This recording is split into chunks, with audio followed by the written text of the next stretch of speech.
a King Kong banging on your chest. You could beat the world, you could beat the war. You can talk to God, go banging on his door. You can throw your hands up, you can beat the clock. You can move a mountain, you can break rocks. You could be a master, don't wait for luck. Dedicate yourself and you can find yourself. Standing in the Hall of Fame. Yeah. And the world's gonna know your name. Yeah. 'Cause you're man with the brightest flame. Yeah. And the world's gonna know your name. Yeah. And you'll be on the walls of the Hall of Fame. Yeah, long time ago now, but you know, I had the opportunity of you know, playing at Golden Point for seven years. That's where me brothers come through their juniors as well. So I just followed their footsteps, and yeah, so I come through there and played me 7 years, and come up from there. So yeah, I was lucky enough to win best and fairest in each year.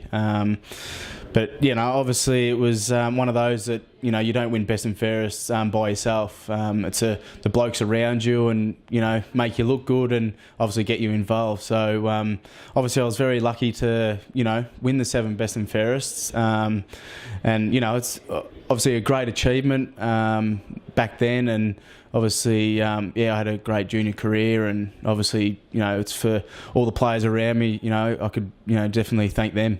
Yeah, obviously I spent 3 years at the Rebels. Obviously I started off coming through the schoolboys when I was 12 up to 15, and obviously got the opportunity of playing well there, and coming through the Rebels, playing there, and it was great. That was where all my journey started, and obviously speaking to Pardo and all those that brought me to the club, and those 3 years were fantastic, and obviously being involved as one of the leaders there throughout it, it was a great experience, and obviously it showed, the following years from there. Yeah, so a great opportunity with the under-18, carnival, playing against all the other state sides. It was just a great opportunity to play against talented footballers, and had an opportunity of playing in every game. And in the end, obviously, had a consistent carnival, and at the end of it, obviously come out with the Lark medal with Andrew Swallow. So it was a great achievement for myself, and obviously it just doesn't happen. There were some talented players there, that I played with. Obviously, Dustin Martin, Alan Christensen, Benny Cunnington. So all those boys are in the AFL now, and really having good AFL careers. So, having good players around you, that's what happens. And obviously, the individual awards come from obviously those players around you. I was absolutely shattered, obviously having, a great year, but also testing well at the combine. I was top 3 in most things. What I did, obviously it was probably a height factor that, it might have, happened. But from there, it was one of those where things just don't come your way. Obviously, you've got to work hard for it, and obviously things aren't just going to happen. You've got to work harder. So I think it just showed there that obviously I didn't make it, but disappointed, but I knew I had a chance in, the rookie draft. So obviously I kept working hard to get myself, and obviously I had the chance of getting picked up in the rookie draft for the Western Bulldogs at pick 35. So obviously my dream come true, and that's where my journey started for 3 years at the Western Bulldogs. Yeah, got the notice on the Tuesday, so it was important. Obviously, I knew that I was playing, so had the opportunity to really prepare.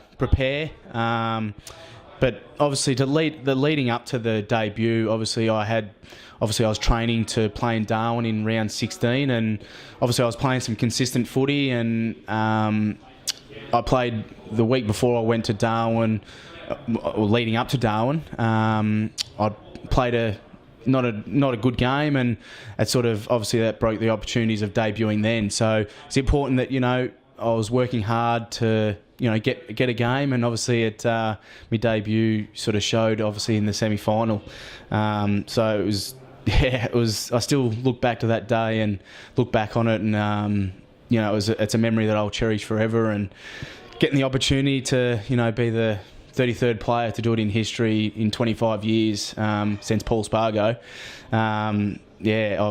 it keeps a smile on my face, and it's one that I'll cherish and talk to obviously my family and my kids when I have them, and all that sort of thing that I'm going to share in the long run. It's one of those. Oh, it's the number one for sure. It's one of those where I was very nervous, but to go back there and having the boys just say, go back there and just relax and to try kick it through. And when it happened, obviously that celebration doesn't get forgotten. And just how the boys got around me, and it's one of those I just will not forget. And going into half time, it really showed the boys were up, and obviously it showed towards the end that we got up by 5 points. But it's definitely one memory that I'll definitely keep forever, and obviously getting the win also on my debut, it just made the day for me, for sure. Hall has 3 of their 4 goals. It's been 32 minutes between their most recent 2. There's a chance here. It's a hole. And the first Andrew Hooper will be lining them up in the last 40 seconds of the first half. The first man in 25 years to make his debut in a final. He's had 2 kicks to date. Here is a moment to test his temperament. His team needs him. The margin stands at 22. This to put the Dogs back in touch. And he delivers the goods. Well done, young fella. Oh, good on him. That's great. Well, it might be the moment. Absolutely. Suddenly they're charged. That's 2 of the 3. Tim, we haven't mentioned the 3-goal rule, but they've got 2 out of 3. There's Julia Gillard, the Prime Minister. She went only high, Matthew. Get off that. Have a look at this. It was a bit high. Cheering on the wee man. That's his nickname down at the Western Bulldogs, out of a show that was on the MTV channel. So there's a great goal there from the young man Hooper, and it's exactly what they needed. It's fantastic for him to influence the game, because it's just his 3rd disposal, but they'd go into half-time feeling so much better than they would have a minute ago. Yeah, obviously it was 7 games in 3 years. Obviously it's a tough gig at AFL level, so it's important that you do everything right. And obviously I didn't get the opportunity that I really wanted to, but that's footy, that's life. It's the way you handle it. Obviously we had some good players there. It was fighting, obviously against Lukey Dalhouse that's there now, and sort of players like that. You got to work a lot harder to get yourself in there. It sort of cost me, obviously, with a few injuries and all that sort of thing. But when I got the opportunity, I tried to make the most of it. And look backing on it, it was great to play AFL, and I'm at 26 now. Obviously, I'd love to get back there, but obviously I know the football's getting a lot quicker these days, and I've got to obviously work harder if I really want to get back there, and if I want that dream to come again, to work hard for it. Yeah, Rocket was great. Having him for 1 or 2 years, it was great having really good feedback of what I had to work on, what I was doing well. So it was important, but also having a role model in Crossy. It was just great of how he trains. I really looked up to him of how you to expect to train to play at the highest level, and he was absolutely fantastic of the way he went about things and took me on under his wing and really helped me. And it's a credit to him. I always keep in contact with him, and because I just look up to him. And having Brendan McCartney also next couple of years there, obviously probably didn't get the most of the relationship like I did with Rocket. Obviously that's what happens, but obviously I still tried to work hard, and obviously it was one of those where, I look back on it, obviously I probably could have tried to get more feedback, and sort of vice versa. But I look back, I'm proud of my achievements, and playing 7 games, there's not many people that can say that they played AFL. So I look back on it that I've actually played 7 games, and very proud of it. Yeah, it was tough, because obviously I got the tap on the shoulder probably 6 weeks out from the season in my last year, 2012, and it hit rock bottom really of how much it hurt of getting that feedback. And it was either give up sort of that mentality attitude, or keep going to prove that you take that on that feedback to finish out the year, and that's what I did. I think the credit for myself to actually play out the year, to have that positive attitude and play out while getting that decision made on me. It made me a better person, and obviously it was a challenge, but obviously I look back of, now I went over to Sandford football, playing with the Glenelg, and tried to recreate a new branch for myself. Obviously getting that big call, I just thought it might benefit me from moving away, getting a fresh start, playing in Sandford footy. I thought that might be the best for myself to get back into the AFL. But it riddled me with the first year. I sort of hurt my knee, so I was out for most of the year. So that really battled for those 2 years I was in Glenelg. It didn't probably get the body right, obviously with injury. So made the tough call to come back to Victoria, and this is where I am now, playing for the Roosters. So it's been a whirlwind sort of thing of being at Glenelg and come back here, but obviously I'm here now and concentrate on with the Roosters this year. Yeah, obviously how that come about. Obviously, my best mates are up there, Benny and Az Warclate. I when I come back from Glenelg, I sort of promised I would be a local club for them, and obviously, not looking at playing any games for them. It was just one of those where I'd, have them as a club if I don't play here.